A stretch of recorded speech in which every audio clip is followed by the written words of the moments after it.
വാർത്തകളിലേക്ക് വിശദമായി. കർണാടകയിലെ ഷിരൂരിൽ കാണാതായ കോഴിക്കോട് സ്വദേശി അർജുൻ ഉൾപ്പെടെയുള്ള 3 പേർക്കായുള്ള തെരച്ചിൽ തുടരുന്നു. പുഴയിൽ അടിഞ്ഞ മണ്ണും മരങ്ങളും തെരച്ചിൽ ദുഷ്കരമാക്കുകയാണ്. തെരച്ചിലിൽ ടാങ്കറിന്റെ ലോഹഭാഗങ്ങളും കയറും കണ്ടെത്തി. വാഹനത്തിന്റെ ഭാഗങ്ങൾ അർജുന്റെ ലോറിയുടേതല്ലെന്നും കയർ തന്റെ ലോറിയിൽ ഉപയോഗിച്ചതാണെന്നും മനാഫ് വ്യക്തമാക്കി. മുൻഭാഗമാണ് ഒരു ക്യാബിനോട് അവിടെ പറഞ്ഞിരുന്നു അതിന്റെ അല്ലേ? അതെ, ഓരോരോ പാർട്സാണല്ലോ ഫിറ്റിംഗ് കൊടുക്കുന്നത്. നമ്മുടെ വണ്ടിയുടെ വാഹനമല്ല. രാവിലെ മറ്റേ നമ്മുടെ ഒരു ചെറിയ ഒരു സ്ക്രൂ പോലത്തെ ഒരു സാധനം കിട്ടിയിരുന്നല്ലോ, അതും നമ്മൾ തന്നെ, അതും ടാങ്കറിന്റെ ആവാനുള്ള സാധ്യത ആ ഘട്ടത്തിൽ പറഞ്ഞിരുന്നു. അതെ, അത് പുതിയതാണ്. അത് ഇനി ഭാരത് ബെൻസ് ഫ്രീ ആയിട്ട് അങ്ങനെ കൊടുക്കുന്നുണ്ടോ അറിയില്ല. നമ്മളെ പൈസ കൊടുത്തിട്ട് എന്തായാലും വാങ്ങിയിട്ടില്ല. അങ്ങനത്തെ അത് ഉപയോഗിച്ചിട്ടില്ല. ആ ഷാക്കിള് പറഞ്ഞു നേവി ഇങ്ങനെ ഒരു കയറ് കിട്ടിയിരുന്നു. അത് നമ്മള് ഇതെങ്ങനെ ഇത് നമ്മളാണ് വാങ്ങിക്കൊടുത്ത് ഇവിടുന്ന് മുറിച്ചെടുത്തതാണ്. ഗംഗാവലി നദിയിൽ മുങ്ങൽ വിദഗ്ധൻ ഈശ്വർ മൽപെ നിരവധി തവണ ഡൈവ് ചെയ്തെങ്കിലും മരങ്ങളുടെ അവശിഷ്ടങ്ങൾ കാരണം ലോറിയുടെ അടുത്തെത്താനായില്ല. ഗോവയിൽ നിന്ന് ഡ്രഡ്ജിംഗ് മെഷീൻ എത്തിയാൽ മാത്രമേ മരങ്ങൾ നീക്കം ചെയ്യാനാവുകയുള്ളൂ. എന്നാലും AKM അഷ്റഫ് MLA തന്നെ നമ്മോടൊപ്പം ചേരുന്നു. AKM, എന്താണ് ഇപ്പോൾ ഏറ്റവും ഒടുവിലത്തെ ഒരു സാഹചര്യം? നമ്മൾ ഇന്നലെ ആ ഒറ്റ മണിക്കൂർ കൊണ്ട് നമ്മുടെ ഭാരത് ബെൻസിന്റെ വീൽ ജാക്കിയൊക്കെ കിട്ടിയ സ്ഥിതിക്ക് ഇന്ന് രാവിലെ വളരെ പ്രതീക്ഷയോടുകൂടിയാണ് തെരച്ചിൽ ആരംഭിച്ചത്. ഇന്നലെ ആണെങ്കിൽ ഈശ്വർ മൽപ്പയുടെ ടീം മാത്രമായിരുന്നു. ഇന്ന് നേവി ഉണ്ട്, SDRF ഉണ്ട്, NDRF ഉണ്ട്. ഈശ്വർ മൽപ്പയുടെ ഫുൾ ടീമാണ് ഇന്ന് നമ്മുടെ മുമ്പിൽ മുങ്ങിത്താഴ്ന്ന് വലിയ രീതിയിൽ തെരച്ചിൽ നടത്തിയത്. നിങ്ങളൊക്കെ മീഡിയാസൊക്കെ ഇന്ന് ഡയറക്റ്റ് തൊട്ടടുത്ത് നിന്ന് ഈ ദൃശ്യങ്ങളൊക്കെ ലോകത്തോട് കാണിച്ചുകൊണ്ടിരിക്കുകയാണ്. പക്ഷെ നമ്മളെ സംബന്ധിച്ചിടത്തോളം ഇന്ന് മുങ്ങൽ വിദഗ്ധർ പുറത്ത് വന്ന് കളക്ടറോടും MLA-മാരെ ഞങ്ങളോട് ഷെയർ ചെയ്യുന്ന ഒരു കാര്യം എന്ന് പറയുന്നത്, എത്ര അവർ ആഴത്തിൽ പോയാലും കുറേ മരങ്ങൾ, ഈ മണ്ണിടിച്ചലിന്റെ സമയത്തുണ്ടായ വലിയ വലിയ മരങ്ങളും പാറക്കെട്ടുകളല്ലാതെ വേറെ ഒരു സാധനങ്ങളും ടച്ച് ചെയ്യാൻ കഴിയുന്നില്ല. അങ്ങനെയാണ് ഇപ്പോൾ പെട്ടെന്ന് ഇവിടുത്തെ കളക്ടറും SP-യും ഇവിടുത്തെ MLA-യും ഞാനും ആലോചിച്ചപ്പോൾ, ഞാനും അവരുമായി ആലോചിച്ച ഈ ആശയം അവരുമായി പങ്കുവച്ചപ്പോൾ, ഗോവയിൽ തുടക്കം മുതൽ നമ്മൾ പറഞ്ഞ ഡ്രഡ്ജിംഗ് മെഷീന് കൊണ്ടുവരാനുള്ള ഒരു ശ്രമമാണ് നടക്കുന്നത്. അന്ന് തന്നെ ഡ്രഡ്ജിംഗ് മെഷീന് തടസ്സം വന്നത് കൊങ്കൺ റെയിൽവേയിലെ മേൽപ്പാലവും നമ്മുടെ ഇവിടുത്തെ ഗംഗാവലിയുടെ ബ്രിഡ്ജുമാണ് തടസ്സം വന്നത്.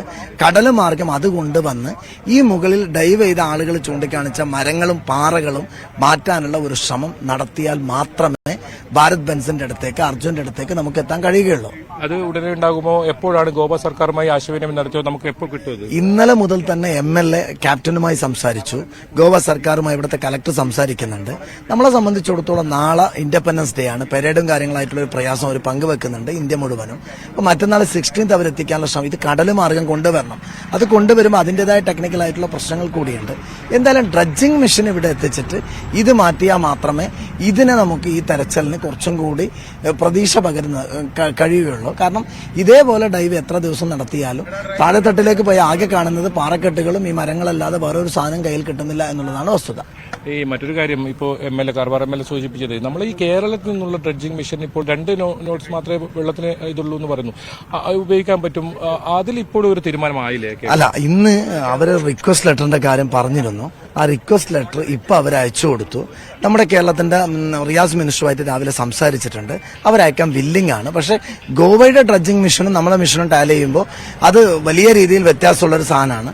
അപ്പൊ ഏറ്റവും നല്ലത് ഗോവയിലെ ഡ്രഡ്ജിംഗ് മെഷീൻ എത്തിച്ചിട്ട് ഇത് തുടങ്ങുക എന്നുള്ളതാണ്. ഇത്തരം ഒരു സന്ദർഭത്തിൽ എന്തുകൊണ്ട് കേരളത്തിൽ ഇത് വൈകുന്നു? വളരെ വേഗത്തിൽ നമുക്ക് നടത്തേണ്ട, വളരെ അനുകൂലമായ ഒരു കാലാവസ്ഥയിൽ നമുക്കുള്ളത്. തീർച്ചയായും കേരളം ശ്രമിക്കുന്നുണ്ട്. രാവിലെ റിയാസ് മിനിസ്റ്ററുമായി സംസാരിച്ചിട്ടുണ്ട്. അവരും അവരുടേതായ രീതിയിൽ ശ്രമിക്കുന്നുണ്ട്. നമ്മുടെ MK രാഘവൻ MP-യും ഇവിടുത്തെ മുഖ്യമന്ത്രി ഉപമുഖ്യമന്ത്രിയായി സംസാരിക്കുന്നുണ്ട്. നമ്മൾ എന്തായാലും ഡ്രഡ്ജിംഗ് മെഷീൻ എത്രയും പെട്ടെന്ന് എത്തിച്ച് ഈ മുകളിലുള്ള ഇത് മാറ്റാനുള്ള ശ്രമം. കേരളത്തിൽ നിന്നുള്ള ഡ്രഡ്ജിംഗ് മെഷീൻ ഇവിടെ അത്യാവശ്യം ഇവിടെ എത്തിക്കേണ്ടതുണ്ട്. എനിക്ക് ആ ഡ്രഡ്ജിങ്ങിനെ കുറിച്ചിട്ട് അറിയാം.